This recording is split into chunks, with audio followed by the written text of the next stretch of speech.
আসসালামু আলাইকুম ওয়া রাহমাতুল্লাহ। আসন্ন পবিত্র ঈদুল আযহা উপলক্ষে মুসলিম উম্মাহকে জানাই পবিত্র ঈদুল আযহার শুভেচ্ছা ও মোবারকবাদ। আল্লাহ সুবহানাহু ওয়া তাআলা উম্মতি মুহাম্মাদীদেরকে যেই সকল নিয়ামত দান করেছেন তার মধ্যে অন্যতম একটি নিয়ামত হচ্ছেন পবিত্র ঈদুল আযহা। এই ঈদুল আযহার মাধ্যমে আল্লাহ সুবহানাহু ওয়া তাআলা বান্দার তাকওয়ার পরীক্ষা করে থাকেন।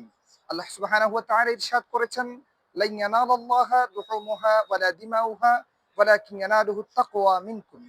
আল্লাহ বলছেন, বান্দা তোমরা যে কুরবানি করো ওই কুরবানির পশুর মাংস রক্ত আমি খোদার নিকট পৌঁছে না, তবে হ্যাঁ পৌঁছে তোমাদের মধ্যে যে তাকওয়া রয়েছে, যেই মুহাব্বত রয়েছে, যে ভালোবাসা রয়েছে। সুতরাং কোরআনুল কারীমের এই আয়াত প্রমাণ করছে আমরা আল্লাহর জন্য যে তাকওয়া লালন পালন করি সেটা আল্লাহর কাছে কবুল হয়। সেজন্য তাকওয়া, ভালোবাসা, মুহাব্বত অন্তরের মধ্যে রেখে আমাদেরকে পবিত্র ঈদুল আযহার কুরবানি আদায় করতে হবে। আল্লাহর নবী সাল্লাল্লাহু তাআলা আলাইহি ওয়াসাল্লাম হাদিস শরীফের মধ্যে ইরশাদ করেছেন, ঈদুল আযহার দিন উম্মতি মুহাম্মাদের সবচেয়ে নেক আমল হচ্ছে আল্লাহর দরবারে কুরবানি করা। এটার চাইতে আর বড় কোনো উত্তম ইবাদত নাই।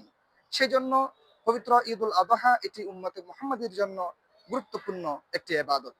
বিশেষ করে হযরতে ইব্রাহিম আলাইহিস সালাম, ইসমাঈল আলাইহিস সালামের জীবনী থেকে আমরা এটাই শিক্ষা পেয়েছি যে ইব্রাহিম আলাইহিস সালাম তার একজন সন্তানকে আল্লাহর হুকুমে, প্রিয় পাত্রকে আল্লাহর তাকওয়ার জন্য উনি কুরবানি দিয়ে দেওয়ার জন্য প্রস্তুত। আল্লাহ সুবহানাহু ওয়া তাআলা তার জন্য প্রতিদান দিলেন, ওয়া ফাদাইনাহু বিযিবহিন আযীম।